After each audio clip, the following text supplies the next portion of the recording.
di Islam itu Indah, masih di tema kita hari ini adalah kasih tahu nggak ya? Wah. Nah nih buat jamaah yang ada di rumah dan juga di studio, tadi saya janji mau ngobrol-ngobrol sama bintang tamu. Yang pertama saya mau ngobrol dulu sama sahabat saya di sebelah kanan saya nih. Ada Ari. Ri. Ya. Iya kita ngobrol-ngobrol ya. Lu jangan deg-degan gitu, mau kalau langsung pucet gitu mau dijak ngobrol doang. Ya. Gini, kan lu kan udah lama dong nikah sama Linda, udah berapa tahun nih sekarang nih? Hampir 7. Hampir 7 tahun. Bulan depan 7. Tapi kalau bicara masalah lalu Linda, tahu dong kayak gimana. Linda juga tahu dong masa lalu kayak Tahu. gimana. Tapi pernah gak berantem gara-gara masa lalu? Enggak ah, ngapain? Bohong gak lu? Sama gue? Bohong gak? Aku jadi kayak Kasih tahu gak ya? Kasih tahu gak ya? Bohong gak sih lu sama gue enggak kan? Kasih tahu Enggak gak ya? Kasih tahu dong. Ada perjanjian nggak sebelum nikah? Bahwa masa lalu itu jangan diungkap. Kayak saya langsung bilang sama istri saya waktu saya menikahi. Saya tidak mau tahu masa lalu jangan diungkap sama saya. Kalau untuk Kita membuka tahu lembaran masa baru. lalu, Ya, nggak apa-apa. Cuman kalau untuk diungkit-ungkit lagi nggak usah. jangan. Jangan. Jangan pernah mengintip masa lalu. Nggak Suka enak. buka-buka handphone gak istrinya?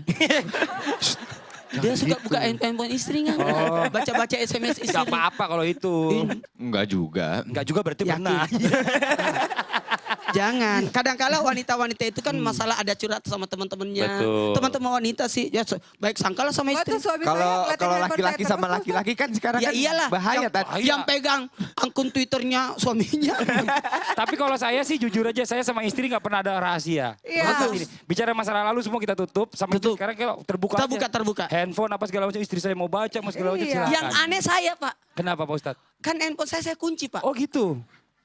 Pakai password Pakai kan. password, tapi- Istri saya juga pakai password. Tapi? Mau tahu nggak? Kenapa bisa password saya sama istri saya bisa sama? Oh enak dong berarti kan. Kok kita tidak ada janjian Ustazah. Kenapa bisa Hati sama? banget tuh. Iya. Hebat ya. Senior nih, Bu Aja. Senior. Senior. Ini bilang aja Umi atau aja. Kita itu harus belajar Pak Ustadz dari orang yang sudah lebih berpengalaman dari Udah kita. berapa tahun pernikahannya? Udah berapa tahun pernikahan Bu Haji? Alhamdulillah 15 tahun. Masya Allah. Masya Allah. Anak Masya Allah. pertama udah 14 tahun alhamdulillah. Masya Allah. Kalau ini pernah nggak ada cerita-cerita mungkin dulu ya, mungkin nggak sekarang-sekarang. Pernah gara-gara masa lalu terus jadi berantem gitu sama suami. Pernah nggak ada cerita kayak gitu? Alhamdulillah sih enggak ya, karena sempat lama pacarannya. Ternyata kan memang sebenarnya nggak boleh lama-lama pacaran. Betul. Tapi insya Allah ya mudah-mudahan jadi kesininya udah sama-sama tahu. Oh Masya Allah. Hasilnya ada berapa? Anak maksudnya. Oh alhamdulillah 2 sepasang. 2 sepasang. Siapa dong? Kan rajin nonton Islam Tindak. Iya anaknya penggemar berat Islam itu. Assalamualaikum anak mama yang soleh dan soleha.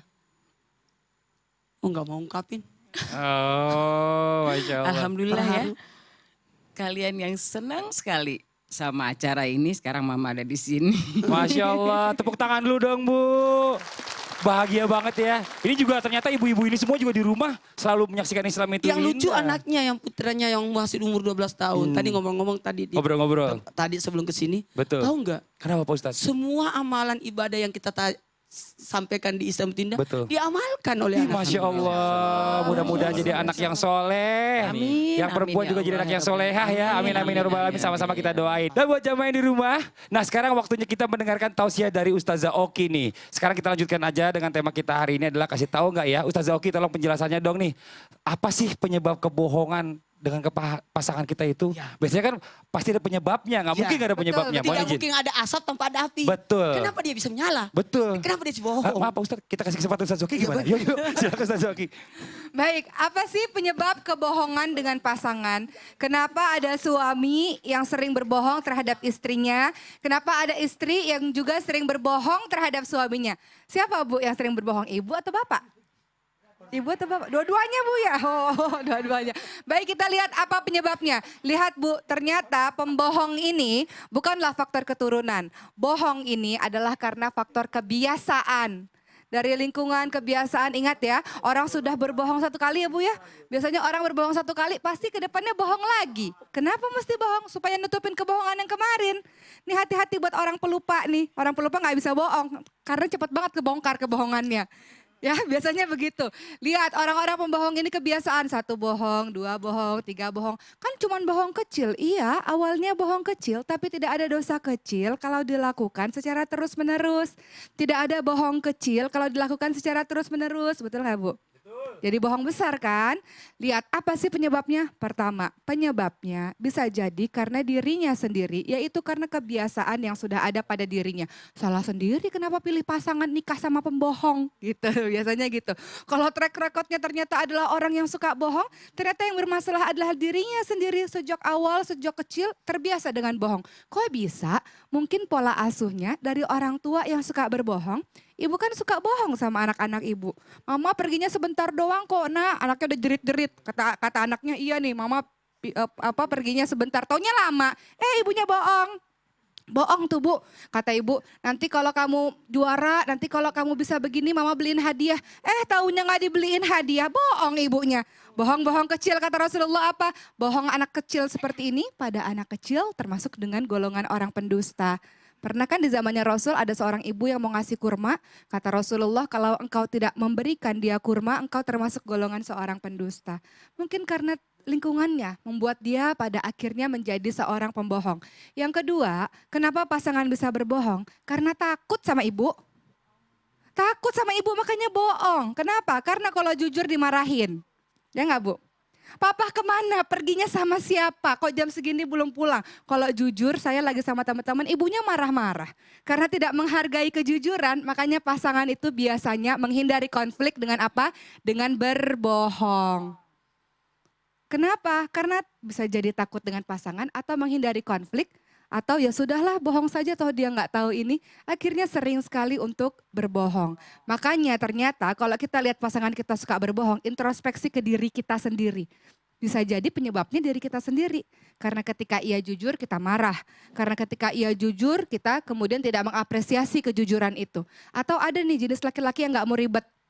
Kalau jujur ditanyain detail gitu nih. Ada kan jenis-jenis wanita yang keponya minta ampun gitu. Kepo pengen tahu semuanya sampai detail gitu. Jadi kata laki-lakinya ya udahlah daripada ribet bohong saja. Ini menjadi ladang introspeksi bagi seorang istri, bagi seorang suami juga. Kalau ingin pasangannya jujur, hargai kejujuran dari pasangan tersebut. Terus kemudian tadi Ustadz Maulana sempat menyinggung, kalau seandainya tentang masa lalu gimana? Lihat Allah mengatakan begini nih, ada jenis manusia yang pagi ini dia beriman, yang malam ini dia berbuat maksiat, besok dia ceritakan maksiatnya. Kemudian dia bertaubat lagi, dia beriman lagi, kemudian dia ceritakan lagi maksiatnya. Ini jenis orang-orang yang apa? Yang bangga dengan aibnya sendiri, yang bangga dengan dosa-dosanya sendiri. Tahu nggak Pak, sebelum nikah sama Papa, aku tuh ya kalau sama pacar aku yang dulu, nah tuh suatu bentuk kejahilan tuh. Kejahilan apa? Bentuk kebodohan. Kenapa Allah sudah tutup aibnya, dia buka-buka lagi rahasia tentang dirinya. Ini yang tadi Ustadz sampaikan bahwa itu tidak patut untuk dilakukan oleh kita. Pandai-pandai memilah-milih mana yang boleh diberitahu, mana yang tidak boleh. Tapi dalam Islam ada tauriah Bu. Tauriah itu apa? Kita berbicara sesuatu tapi maknanya bisa jadi lain.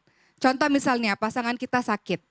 Kemudian dokter mengatakan mohon maaf ibu, bapak ini penyakitnya misalnya ya. Misalnya sebenarnya penyakit ini belum ada obatnya. Misalnya begitu.